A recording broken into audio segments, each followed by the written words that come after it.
All right, guys, we're back. Uh, I have a wonderful episode for you today. We're trying to ensure that we provide a safe space for personal conversations uh, and difficulties in life. And so I wanted to bring on a special guest who's endured a difficult life, and that some people might say, you know, and uh, and I just want to allow him to tell his entire story, however he wants to do it. This is going to be unedited, unscripted, and real. So, brother Anthony Burgess, thank you for joining us. Welcome to the show. It's a blessing to be here. Yeah, and if you don't mind, go ahead and pull the mic up to you a little closer. How about right here? Yeah, that's fine. That's fine. Gotcha. Yeah. All right. Now, can you tell us about what do you remember before you were incarcerated? What era were you growing up in? Born in like 90s in the 90s. 90s era? Yes, sir. Okay. So when were you incarcerated? What year were you incarcerated? Well, I got in a situation in 1998. Mm, That's when I have first came in contact with the with the po- with the police concerning my situation in '98. okay. So I'm just trying to provide some context for the audience Yes, sir. so they can know kind of like, the era and, the mentality of police force at that time. You know what I'm saying? Because I think that matters. Well, no, I come from a situation where like having been born in a situation that were absent of men. And anytime you don't have an example of how to be a man, then you find yourself being a little boy inside a bunch of strange situations for real. So looking for the m- uh, I would say that one of the things that I've learned about young boys, if they're always looking for uh, a positive or an example to mold themselves after for real. Mhm. This is just how God structured life. He structured life to everything that's born in life with an example. And everything is born in life reaching for a stronger force to emulate for real. So one of the things about my situation, along with a lot of more young black males, is that we didn't have a father at home who was able to pull the best version of ourselves. So we really went to the worst version. And the worst version was local drug dealers or whom we call street dudes or thugs or really how we choose to mimic the picture. Yeah. The OGs. Yeah, the What? so-called, well, Yeah, I would the say the so-called. so-called OG because the word OG means the original version, and Yeah. nobody that we've been in contact with Mm, was the original version of themselves. They was really just an handmade emulation. niggas, Mm, handmade niggas in a whole nother form. man, that was powerful just in itself. Can you just share a bit of your life before the events?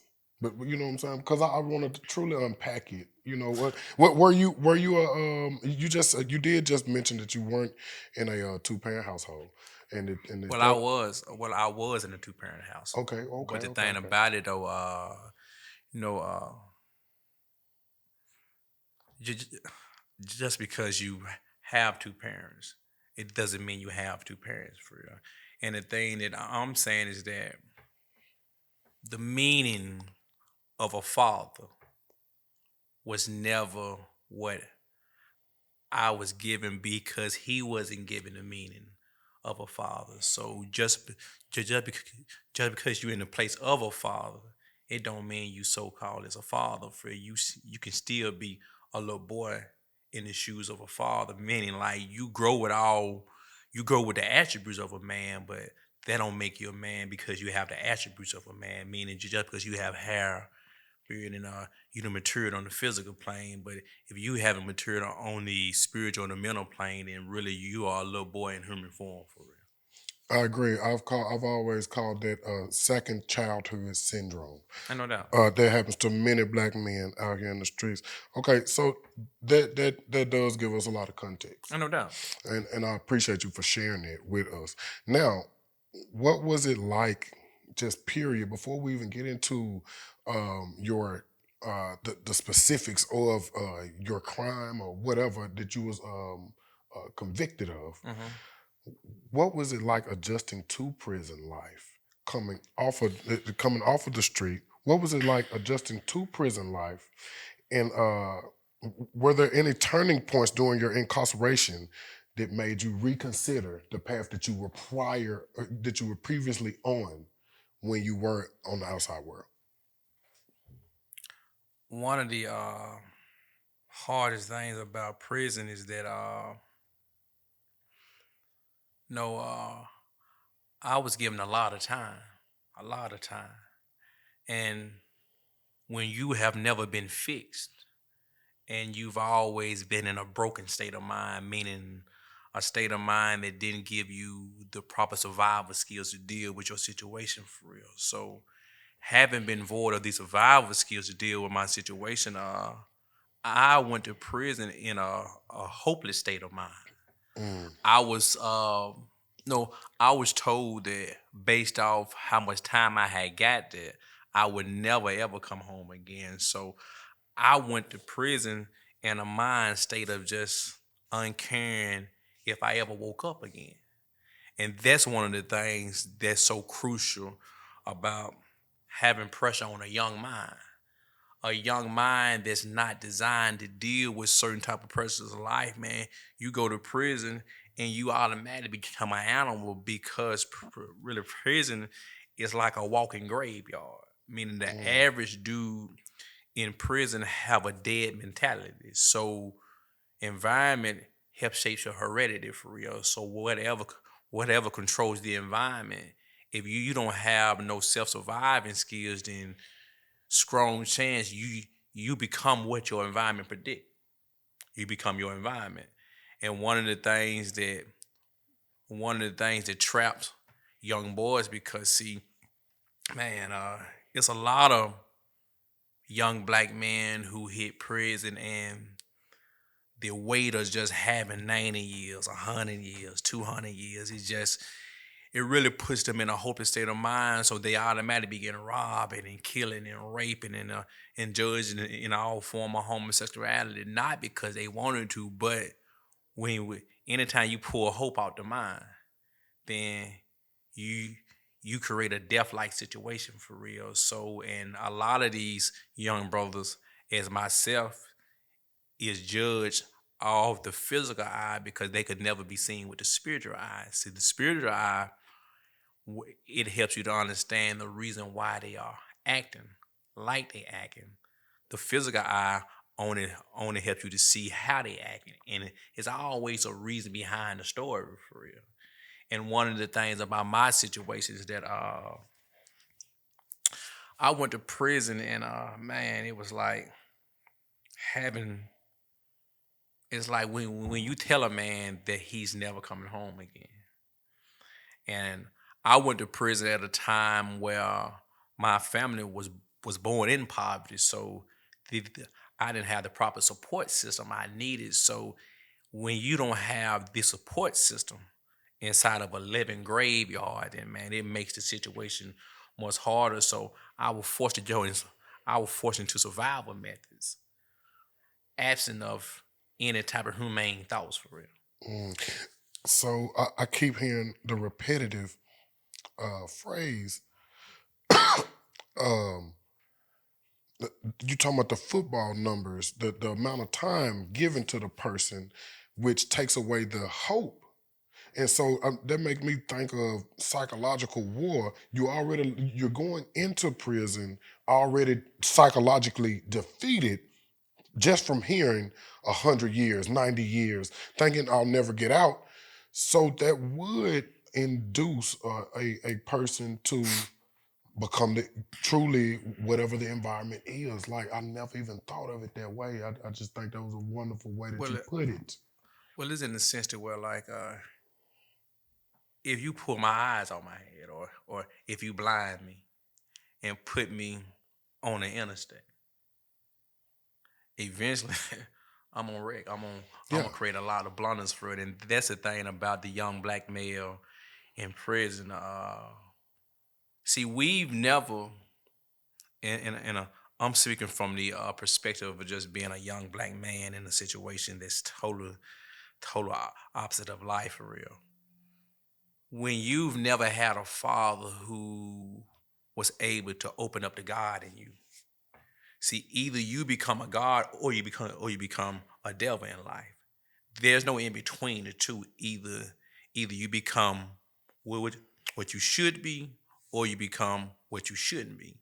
And when you don't have a proper role model that understand how to connect you to your purpose in life, then you walk an aimless life, absent of purpose, and anything that's void of aim and purpose is considered to be dead because it's dead to the purpose of its life.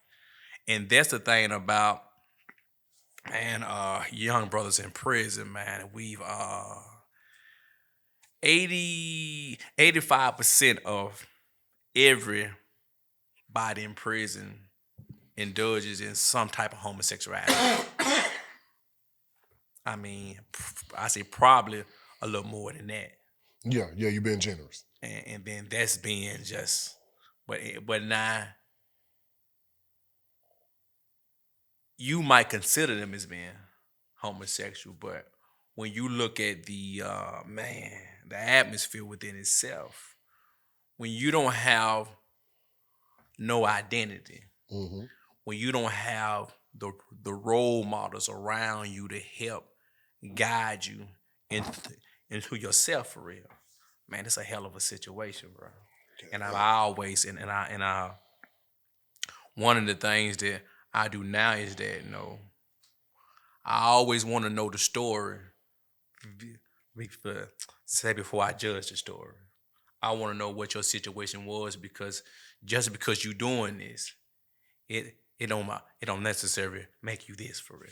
now, with the now that you bring up the homosexuality, uh, with the statement that 85% of probably all inmates are going to experience some form of sexual homosexuality.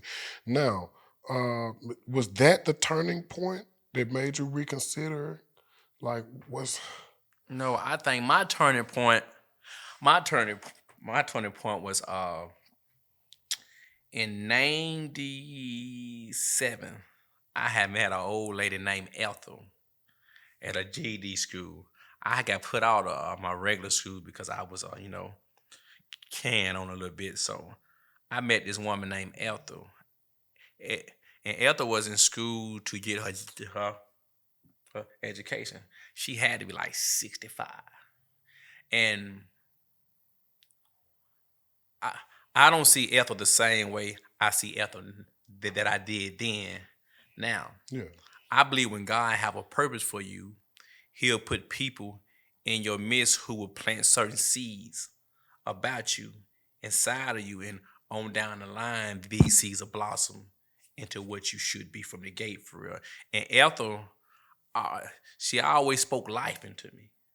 Ethel always had a smile. Ethel always accepted me. And when I had went to jail, Ethel had a dream that I would become a preacher. And I received a letter in jail that, hey, Ethel had a dream that you would become a preacher. And that next week or so, Ethel died. But the Mm, reality of what she said about my life always stuck with me all through my journey through. And everybody that I came in contact with in prison, I always said the same thing that Ethel said. So it is just like I I feel that I always I always had a hedge around my life, and the hedge was intended to hold a certain type of grace and protection around me until I seen the same thing Ethel seen in me. You feel what I'm saying? Yeah. So my turning point was I was when I first went to prison, I was like I stayed high all the time. I stayed drunk all the time because it's something about pain that when you don't know how to properly address pain, and you'll find other avenues to help protect you from the pain, and having just so really so and ha- and I think that having just a lot of time, man, it was just the pain of just imprisonment, man, the environment, man, the hopelessness, the death around you, seeing dudes murdered or seeing dudes get raped, seeing dudes just go through just all type of stuff, and being a little boy in that environment. A little boy who don't know what to do about his situation for real. I mean, I found myself chasing from myself, chasing my demons away by getting high and get drunk. And I had reached a certain point in life where, man, I was just tired of being sick and tired, meaning like I wanted something new, but I didn't have an idea of the new that I wanted. I knew I didn't want this life for real. Hmm. I was, I would sit around and I would watch old timers who had the same amount of time I had. And they tell stories about how they have been gone 35, 45, 50 years, 60 years. And you can't help but imagine the the reality of you might have to do this long in prison for real. So the weight, the weight of the world, along with just living with guilt or pain, is just a whole other type of high for real. Now, since you basically bringing up what I want to transition into, which is uh, mixing juveniles with adults. Even though we here in America, we're classified. I think we classified adult as 18. Even though we have the understanding and the science that lets us know that. The brain does not fully develop until 25 and or after, but we classify kids as adults if the crime is bad enough or this, that, and the third. And so, what do you think about the mind, the development of the mind of a child going into that adult environment, completely adult, being taken fast? Sounds like. What it I wouldn't call it an adult environment. I would call it a animalistic environment. And what I'm saying is that when you when you don't have God, you can only have the devil, nothing else for real. And when you deal with the environment, like if you put 100 men who is totally dead to life inside this building, and you tell them that they're gonna do 40 years in this building, and you put like one vending machine in the building, no, it's a dog eat dog world. It's just like the streets. The streets is a dog eat dog world because there's no righteous principles that govern the streets. And anytime you have unrighteous principles that govern your environment, then the environment out the gate pour the worst version out of you. And the worst version out of you is to be in an animalistic mind frame. And that's why it's so much killing, so much rape, and so much murdering inside of prison because you done created a hopeless mind frame. And anytime you create a mind frame that's rooted in hopelessness, then you can pretty much predict what you're gonna get from this situation. For if I take everything from you and put you in a situation where you just have to survive with no survival skills. So it's a different state of mind when you have a righteous state of mind, because a righteous state of mind is rooted on certain principles. So it's certain things that I won't do because of my principles. my guideline within myself, for real. Versus just when you don't have these type of principles, then it opens you up to the other world, and the other world is just there's no honor amongst thieves, meaning whatever you feel like doing to survive, man, make it happen for real. So if I have to kill, rob, and steal, then get what?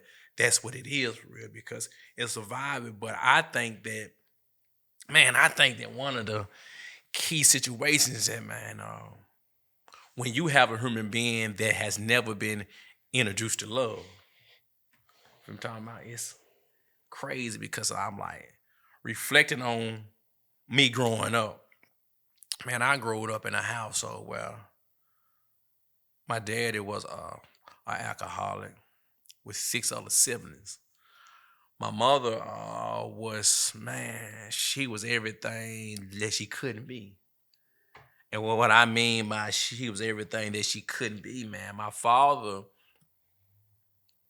used to, man, just straight just beat my mom, brutalize her for real. And I've always been a mama's boy. And you know how like hurt have a have a hurt have a hurt have a key role that it plays in your life for real. So I grew up hating my daddy, never wanting to be nothing like my father for real because I seen what he did to my mother for real because his daddy probably did the same thing. It was a ongoing cycle, a daily generation of curse that got to be broken for real. So I grew up in pain. So I was always angry. And one day that I had said that as soon as I get big enough, I'm going to tackle. So one day I got to like 14, 15 one day, and I ran into him. But the anger from seeing this life only added to the anger of not having clothes, not having shoes, not having what I wanted for real. So I was a walking ball of anger for real because, man, my world was poverty. Never having, when you place a child in poverty, then pretty much, man, you are, man, it's a it's a recipe to create a animal in a human form for real. That was just an absolutely amazing answer. It was very prolific. Uh, Sitting here, I'm trying to. I'm an audience member as well, and that really and that's tough. Um, Based on your experience, what are the potential long term impacts on young minds when they are subjected to these animalistic prison conditions? Oh man, I'm talking about the long term effects, I think the long even when term, they might get out. I think the long term effects, when you deal with our environment, I'm talking about as they per se the hood. Uh, when you, I would say that, and it's very few brothers who come home from prison with a righteous mentality for real, a state of mind where that really pull them to do something greater with their life for real. The majority of the brothers who come home from prison, they come home with the animal inside of them. And the reason why they come home with the animal inside of them, man, because man, when you have been in a journey where you have did 10, 15, 20 years in prison, man, the majority of the brothers in prison, man, they do their time without the relationship with God. Mm. Because see, in we've never been introduced to God.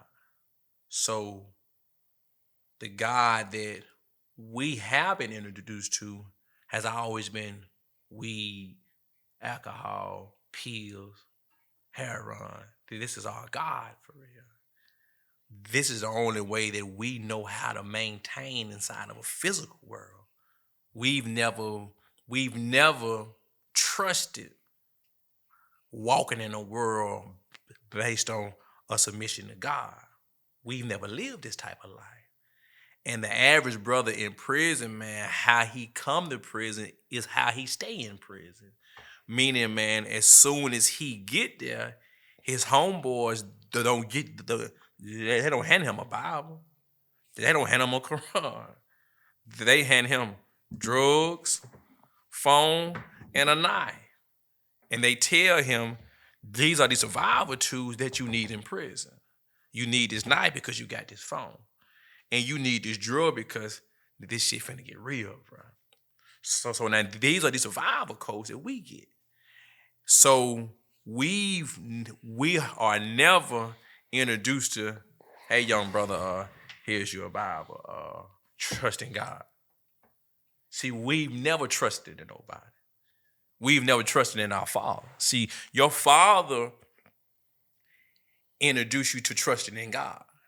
When you your Father, see, a father role is to be God of the child until the child is able to understand who God is. Then at this point of understanding who God is, I take my son to God. I never let him stay with me because, see, I take him to my power source. So it's a certain rites of passage that the child have to go through, but until he's able to understand who God is, you feel me? I act as God. And that's why a father is a child hero. Hero is symbolic to God, meaning everything that they want, daddy, daddy, daddy. But if this relationship is informed, then it makes it hard for the next relationship to come out. It's hard for you to believe in a God greater than you when you never believed in your father who was greater than you. Feel what I'm talking about? And this is the situation that I see. But the lasting effects is, man, it's we see it now. I mean, look inside our community. Look at the examples inside our community. I mean, it's an honor, it's a crown of glory when you come home from prison. It's a crown. But the average dude who come home from prison has been caught up in some form of homosexuality. So you don't know what he have in his body because they test you when you first get there, but they don't test you when you come home.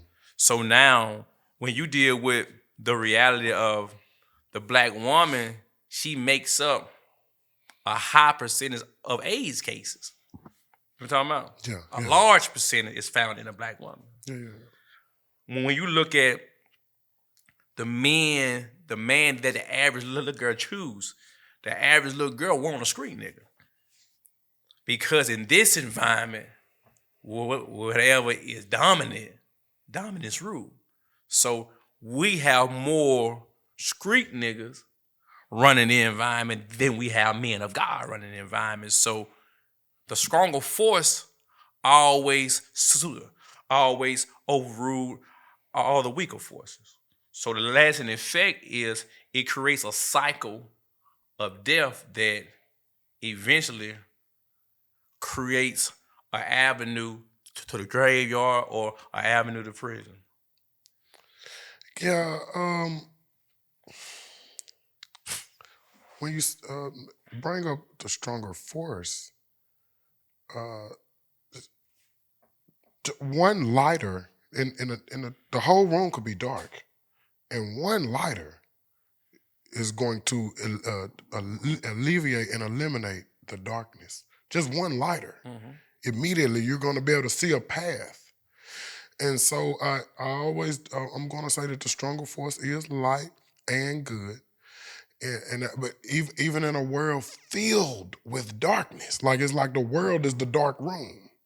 And so I really like what you were saying. It's just that I'm an advocate for the light. Yeah, but and I feel that it's not, I don't feel like there's anything wrong with being an advocate for the light, but I also understand that I'm a I'm a man that I always deal with reality. And the reality that I deal with is just I pose the question, who's shaping our community? Is it that one lighter or the rest?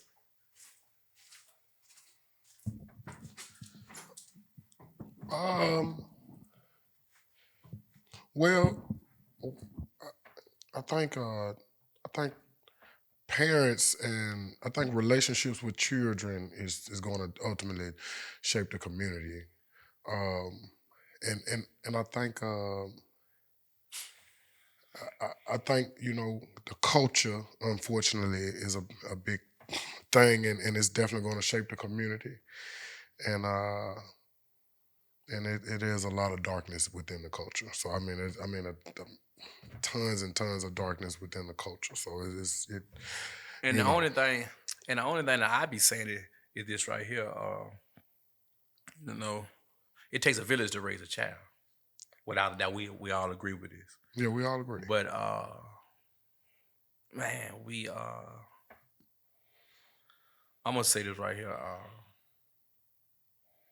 As black men, we have failed to gain control of the village. We have failed to gain control of the village for real. And what I mean by we have failed, it's a little brother that had just got killed about a month ago in Nash, Yeah, yeah, and yeah, he yeah. laid on the ground, and nobody picked him up and took him to the hospital.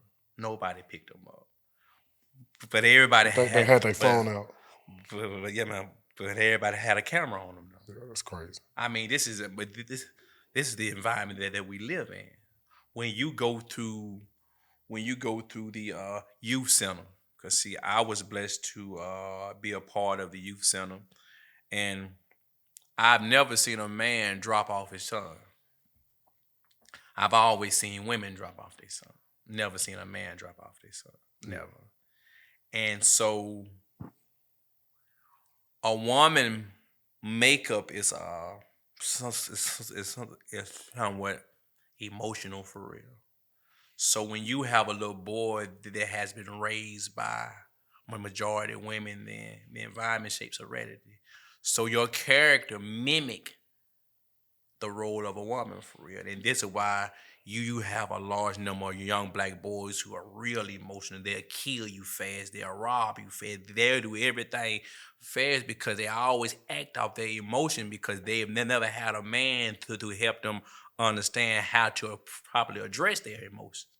So they'll kill you fast. So that when you add in rap music, when you add in heroin or pills, I mean, the average older guy is scared to address the young man because they think he'll kill him.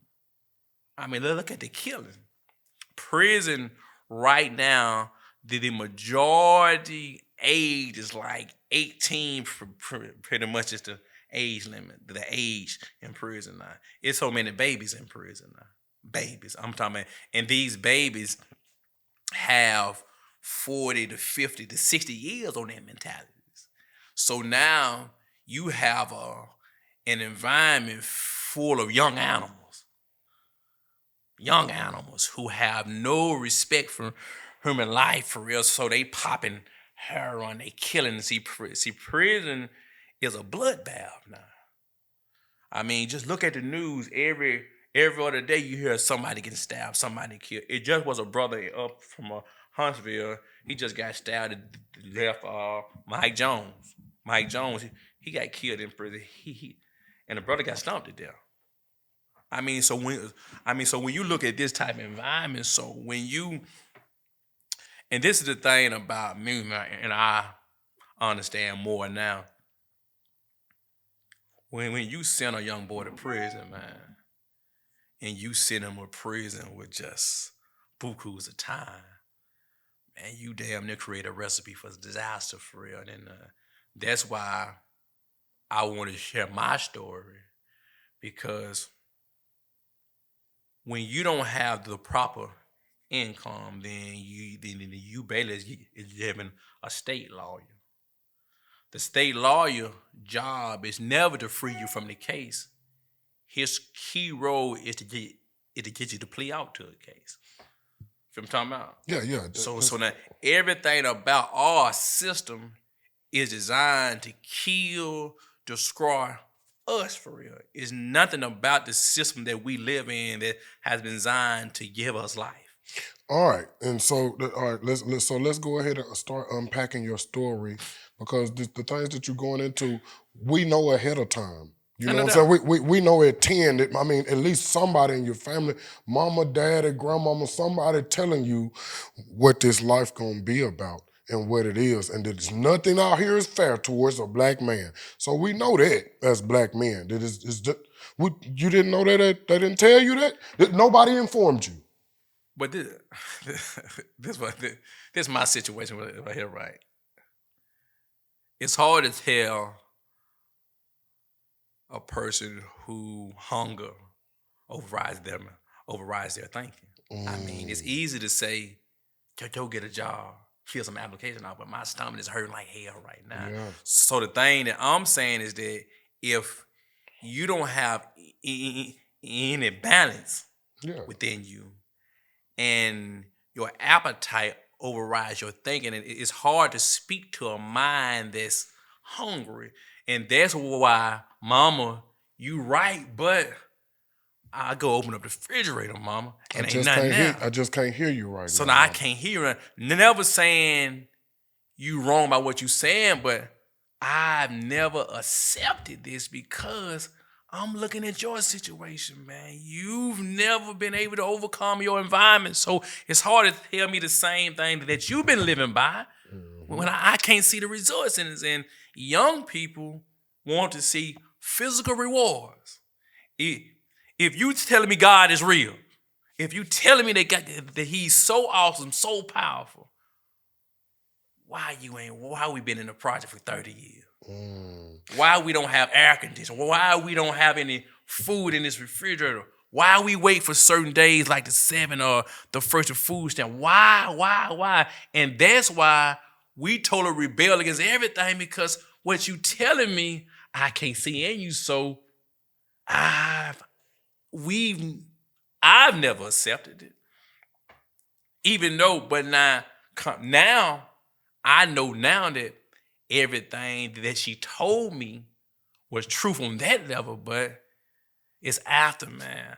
I done went through a hell of a journey in life for real. And now I understand more. But then at 14, and I want me some Dion's on my feet, and all you got to do, and I got the Bobos on. Yeah. And I'm going to school and everybody joking on me because my jump man, he jumping that away. Yeah. Nah, I can't do that. And so I do want you to know that I had to ask that and make that rhetorical statement. It was in general. It wasn't directed towards you. It's just that your situation is a lot of guys' situation. Yeah, ain't no doubt about it. You see what I'm saying? I couldn't hear, I couldn't listen, and I just I just had to state the fact because it sounds like we've been blaming parents real good, but I just had to state the fact somebody told somebody something, but kids couldn't hear. My mom told me don't smoke and drink. I couldn't hear. My mom told me not to have sex before marriage. I couldn't hear. Now, I don't know the levels of I went to the refrigerator and nothing wasn't there, and so my stomach rumbling, and mama, you know I can't hear nothing you talking about. Like the statement that you just said, I watched you never overcome your environment, and so anything that you got to say could hold 0% relevance to me. I can't hear. And so I just really wanted you to, you know what I'm saying, what you did, and I appreciate you for busting it down about how you could not hear, because that's relevant to all the youth right now, because they can't hear. But maybe they can hear you. Do you see what I'm saying? And so that's why I had to say that in the manner that I said that. Now, to your story, what happened? Man, it's a lot of things that I'm gonna say on down the line from now. So I want to hold a lot of it intact because I got something in place with the situation. But I would say this right here though, man. I was given a raw deal, from it all because I fell in the hands of some thieves for real, who had no regard, no respect for life for real. Anything that's placed on,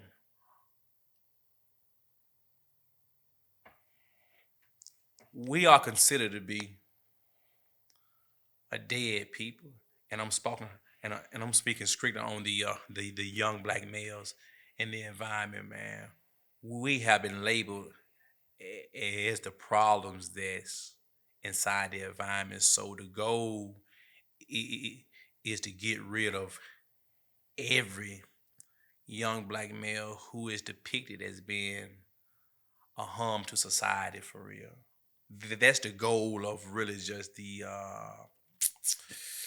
majority of the people who visualize us for real. So, and I was caught up in a situation where I was taken advantage of by say by some polices for real. I mean, I was when I got in the situation though, I was never dealt with properly in a sense to where you are just one of the ones that is being investigated for a situation. I was automatic stated that you did it, and the goal was to get a conviction. That was the whole goal. It was never to get justice Justice. for the victim that they say we had killed for it. It was never that. The goal was to get a a conviction because you just another nigga in the land for real. So as soon as we get you away, then my credential is built for real. So my life was a trophy to step up to a next level in they field of play for real because the convictions aid them in their pursuits for real. And then I was given a raw deal because I was lied on. I was told that if you don't do this, then you would die in prison. I was told that you would get the electric chair and die for it. And you telling a little boy who have no sense of balance within himself for real. I And you were mean, told these things by a court appointed attorney, a by the defender, ones who wasn't investigating me. by the ones that were by the Yeah, investigators. investigated police. The police has told me that. Okay. They told me this. They told me that because their goal was to get one thing. We we need a conviction. And so by the time that you made it to even speak with an attorney, the damage was done The and damage or was the the damage was already been done. For the damage okay. had always been done because I had got charged with the situation already. And then after I was charged with the situation, then I was given some state lawyers to help me deal with the situation. But the thing that I was stressing inside the meeting that I was coerced into doing this though. So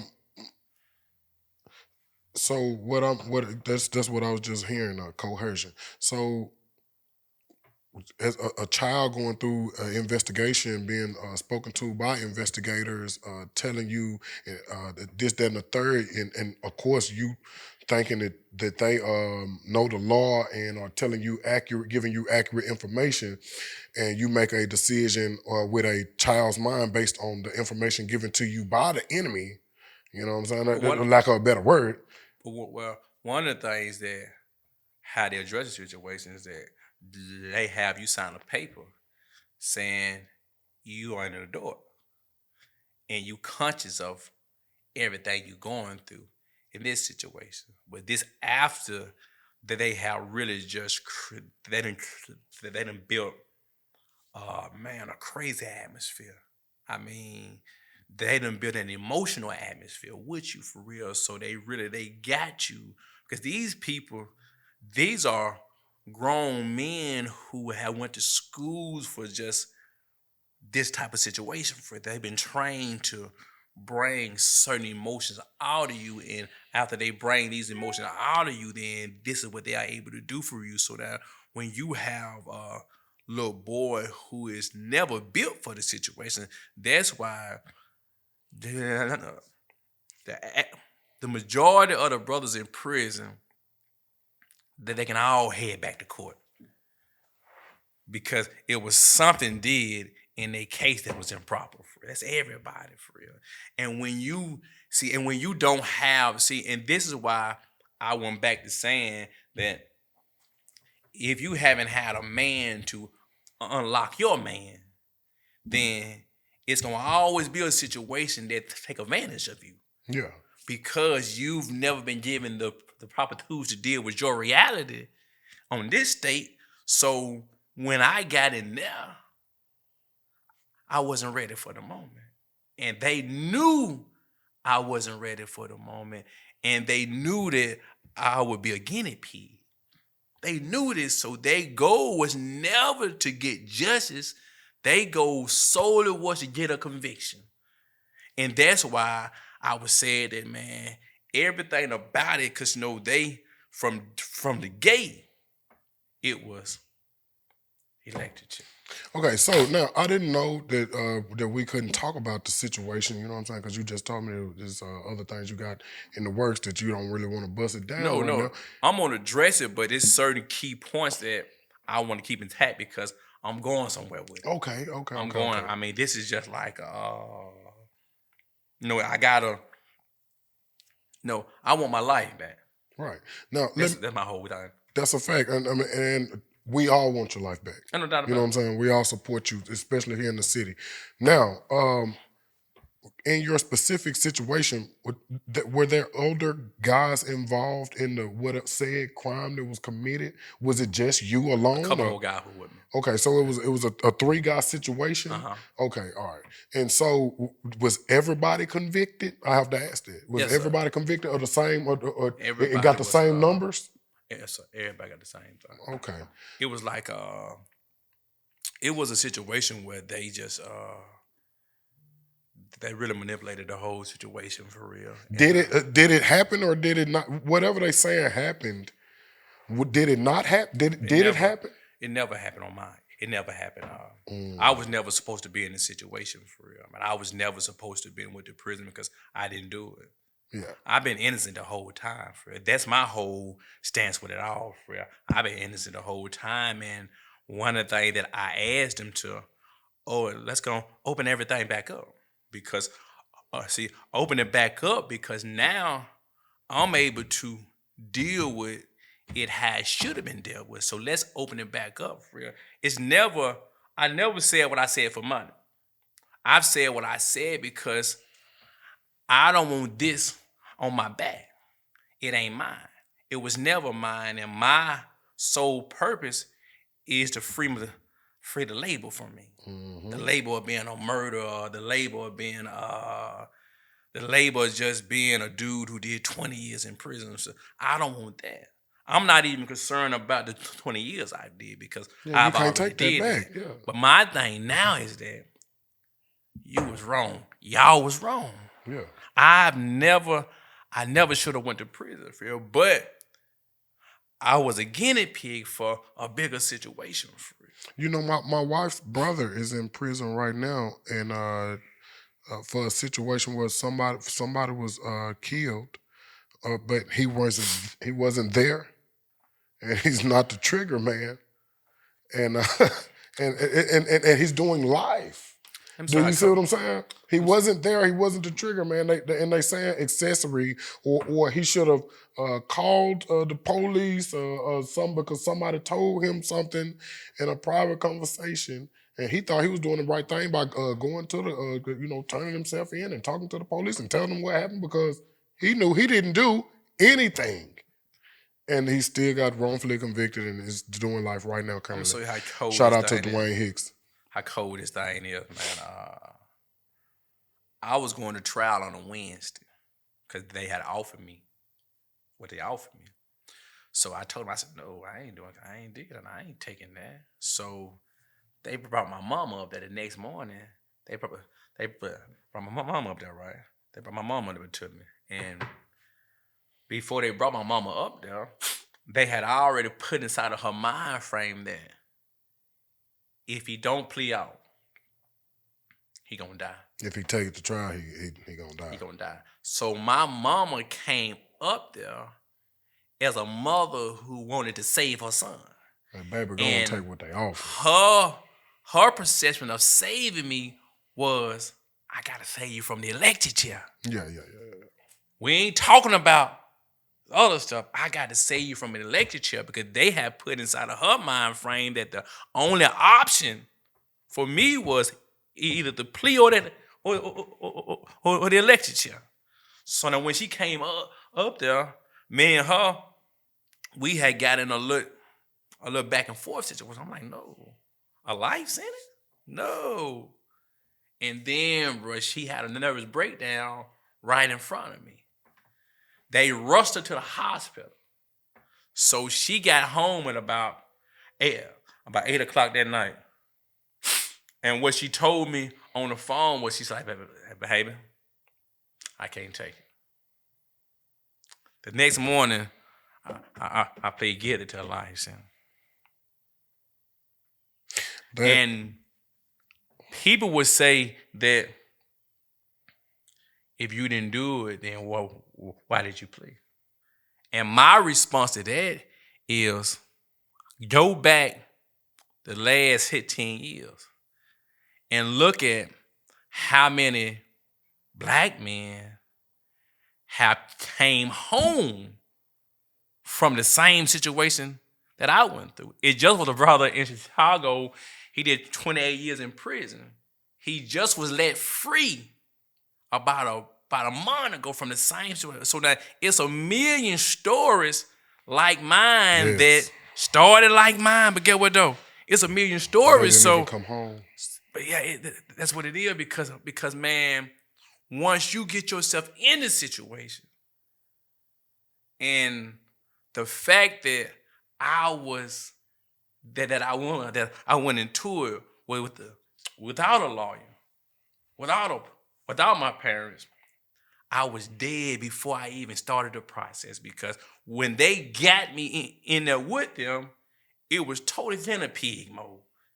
So after the fact, when I exited that room, it was already death. Once they see the family dynamics, the non-financial support system that you didn't have, I mean, guinea pig situation. Yeah, not even so much a guinea pig, just a real open and close real quick situation. You know what I'm saying? Yeah. This is they normal situation like this. They see cases like this all the time. It's got to be a normal thing for them to have done that to, you know what I'm saying, to millions and millions of young black men. I'm assuming. So yeah, it's it's no regard for black life. No regard, yeah, no. Yeah.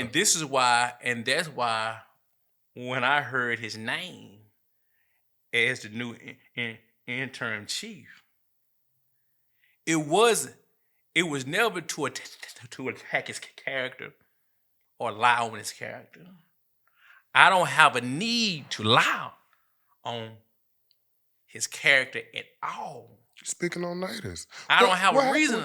What happened? I don't have a reason, huh? Y'all there's a personal situation. I don't know.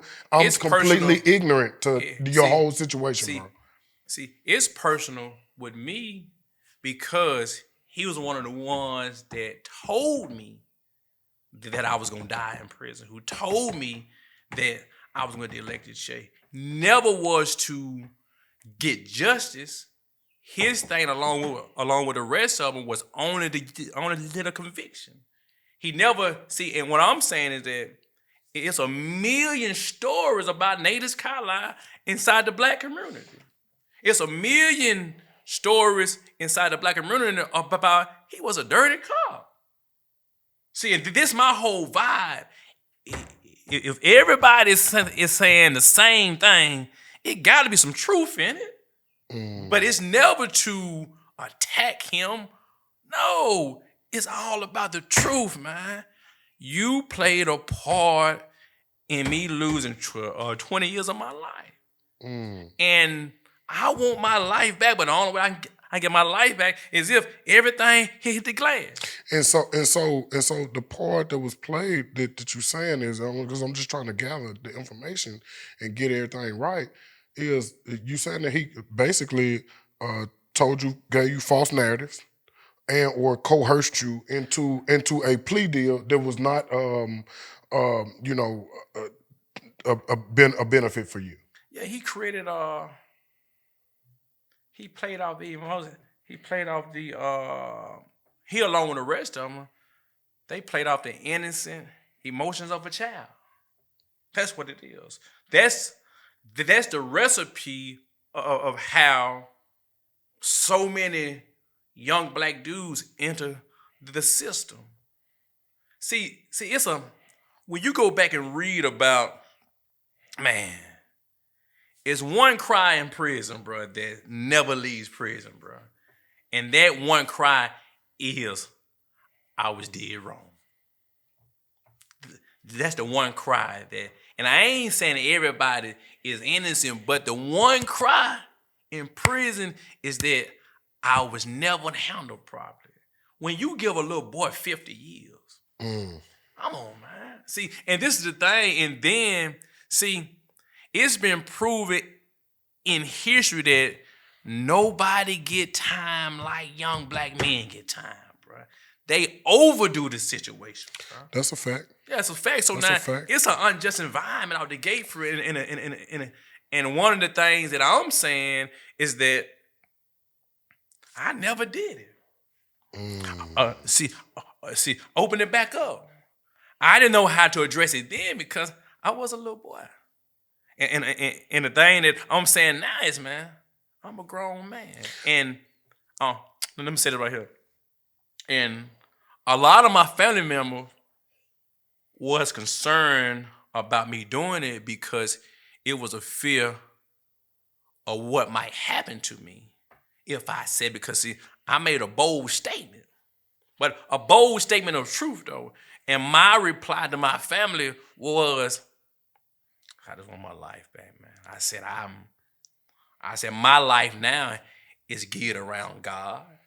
And it says that if you have offended anybody, before you head to the altar, head to the one that you have offended. So in a process of me getting my life back in order with God, every situation that have affected me that wasn't right, I'm addressing it. Now, what statement did you make? What controversial statement did you make at the city the other day? I was at work. I mean, What I I don't told have a clue. I told I told him that I basically explained to him what you did to me. In public. In public. I mean, And so that he didn't. They didn't. I mean, you coerced the situation, dude. Yeah. You created a false narrative to me about what would happen to me. You took advantage of me. I mean, you played a part in me losing 20 years of my life. Now, from your understanding now, from your mind now, does corruption play a part in any of that? Corruption plays a part in all of it because the black male is considered to be the problem of the environment. And the goal is to really just ethnic cleansing, as you can say, and that is to get as many young niggas off the street as possible, because the only way we can have a healthy environment is if we get rid of the ones that's inside the environment who is causing chaos in the environment for real. So it's a lot of things. See, it's a lot of innocent brothers who have been trapped in prison because wrong place, wrong time, but more of a wrong skin tone. Yeah. Because they don't handle the other people like they handle us for real. Yeah. Our babies are taken advantage of. And not to mention no financial support. No, To a state lawyer. yeah. We just seen